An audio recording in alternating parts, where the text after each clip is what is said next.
Welcome to HH28, where we unravel the secrets of self-discovery and matchmaking. We are Hugh and Heather, two master holistic guides dedicated to helping you navigate the worlds of numerology, astrology, and personality in pursuit of meaningful connections. Okay, so Chinese astrology, huh? Ever get that feeling like those zodiac placemats at restaurants? Yeah. You know, they kind of leave you with more questions than answers. Oh, absolutely. Like I get the whole, oh, you're the dragon, but what does it actually mean? Yeah. That's what we're diving deep into, right? Uncovering the intricate world beyond what's your sign. Yeah, those placemats just scratch the surface. Right. Westerners, I think, they often just encounter these fun little snippets. Yeah. Without really grasping, like, the depth and the history and how interconnected the system is with, like, the universe. Okay, so no more surface level stuff. Let's really get into it. Where do we even begin with a system this intricate, though? Chinese astrology, it's really deeply interwoven with cosmology and philosophy. Okay. It's not just about the 12 animals. Right. It's about understanding, like, these fundamental forces that kind of shape our lives. Okay, cosmology and philosophy. So we're talking like ancient Chinese understanding of the cosmos and how everything works. Exactly. It's like, how did they view the universe and humanity's place within that? Right, right. And so a really fundamental concept here is yin and yang. Okay. So the balance of opposites. Right, like two sides of the same coin, constantly kind of, Exactly. They're not separate, interacting? but they're constantly interacting. So you've got light and dark, you've got hot and cold. Right, right. But how does that tie into the astrology, though? So it's all about, like, finding harmony between those. And then on top of that, then you have the 5 elements. So you have wood, fire, earth, metal, and water. And each of those has their own, like, energy and characteristics. Right. And those are also, like, interacting with each other and influencing the 12 animals. Hold on. 5 elements on top of this. Okay. This is already more complex than I thought. Yeah. So it's not as simple as being like, I'm a tiger, hear me roar. Not quite. Unlike Western astrology, which focuses on your birth month, Chinese astrology is centered around your birth year. Okay. So each year in a 12-year cycle corresponds to one of the animals, and that animal embodies certain characteristics. So to really understand my sign, I need to know what animal was ruling the year I was born. Mm-hmm. But then how do the elements you mentioned play into all of this? So this is where it gets really interesting. We'll dive into the specifics of it a little bit later. Okay. But just imagine, like, you're not just a dragon. Maybe you're a fire dragon or a water dragon. Whoa. Each element adds a completely different dimension. Okay, so it's like a combination lock. You need the animal and the element to unlock the full picture. Exactly. Okay, I am hooked. Tell me about my element. Patience. I know you're eager to, like, uncover all the secrets of your birth year. Yeah. But first, we need to lay the foundation a bit here. Okay. So let's explore how this ancient system actually plays out in Chinese culture today. And then we'll reveal what it all means for you. Okay, so you've got me hooked on these elements and animals. But, like, how does this ancient system actually play out in today's world? Well, it's deeply ingrained in Chinese culture in so many ways. Think about Chinese New Year, for instance. Ah, yes.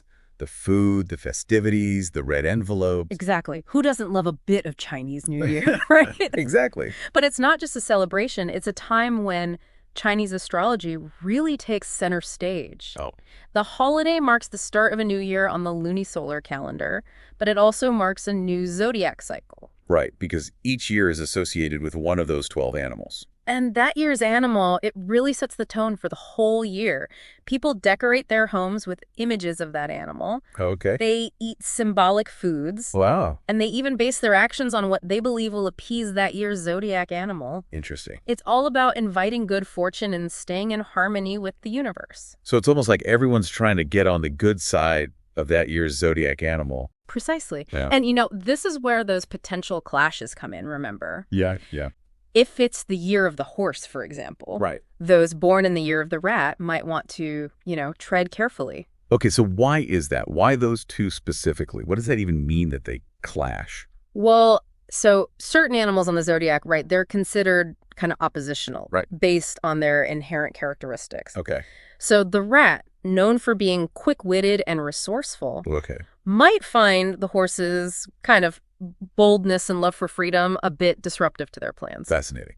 So it's not like one sign is bad and the other's good. Exactly. But more so that their energies might be at odds in some way. Exactly. It's about like understanding these dynamics and kind of navigating the year with this awareness, not being like completely ruled by these predictions. That makes sense. So it's less about like this is going to happen fortune telling and more about understanding the energies at play. Yes. And how they might affect you. Exactly. During Chinese New Year, like many people will consult with fortune tellers or even use online tools to kind of understand what the year might hold for them, especially in relation to their own sign. So is it like the year of the rabbit, you're going to win the lottery, like that kind of thing? Not quite. Again, it's more nuanced than that. It's about understanding like the overall energies of the year and how your sign interacts with them. Like, are there potential challenges to be aware of? Are there areas where you might find more success? It's all about guidance, not necessarily like concrete predictions. So it's more about self-awareness and then making kind of informed decisions based on, I guess, like this broader understanding of these influences. Exactly. Like playing your hand well, so to speak. Right. With the information that you have. And this is where like understanding your own sign and element becomes really crucial. All right. Enough teasing. I'm ready to uncover the mysteries of my birth year. Let's talk about these animals. All right. Let's do this. Spill the tea. What does Chinese astrology say about someone born in the year of the horse? Okay, but remember, it's not just about the animal. Well, we need to factor in the 5 elements to really get the full picture. Okay, right. The wood, fire, earth, metal, and water. Each adding its own, like, unique flavor. How do I figure out my element? So that's based on your birth year, too. Okay. Each year in that 12-year cycle is associated with a specific element alongside the animal. Got it. So think of it like this. You're not just a horse. You're, let's say, a water horse. Whoa, a water horse. Okay, that sounds kind of epic. What does being a water horse even mean? Well, water horses are known for their, like, strong intuition and their go-with-the-flow nature. Okay. They're adaptable, they're compassionate, they tend to be really good communicators. Okay, I like it. But like every sign, there's going to be some downsides. Of course. No one's perfect. Right. So water horses, they can sometimes be, a little too sensitive or indecisive. Right. They might overthink things a bit. Okay, that's fair. This is getting really interesting, though. So it's like these elements almost amplify certain aspects of the animal sign. So it's not just about individual personalities, right? Like this affects relationships, too. Absolutely. In Chinese culture, astrological compatibility is a major consideration, especially for marriage. Wow. Families might even consult with astrologers to see how two people's birth charts, interact with each other. It's like cosmic matchmaking. Exactly. Yeah. There's signs that are just like a match made in heaven and others that are like, run for the hills. Exactly. Well, the horse, for example, is often said to be most compatible with a tiger. They're both adventurous, they're energetic, they embrace life with like a certain zeal. Right.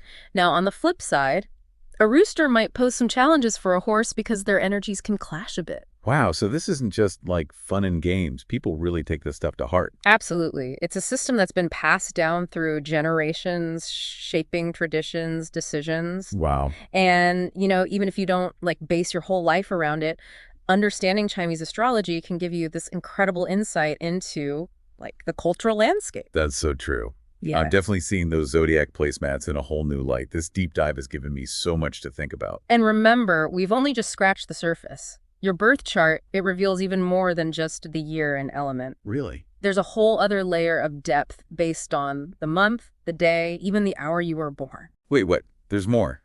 Okay, now you're really making me want to like find out my full chart. It's a fascinating journey of self-discovery. It really is. Yeah, and so while our deep dive has to end here, your exploration of Chinese astrology, that's just beginning. So much to learn. Thank you so much for taking us through this. This has been incredible. My pleasure. It's been fun. And for everyone listening, be sure to check out the show notes for all of the sources that we used. We'll have links to everything we talked about today. And until next time, happy stargazing.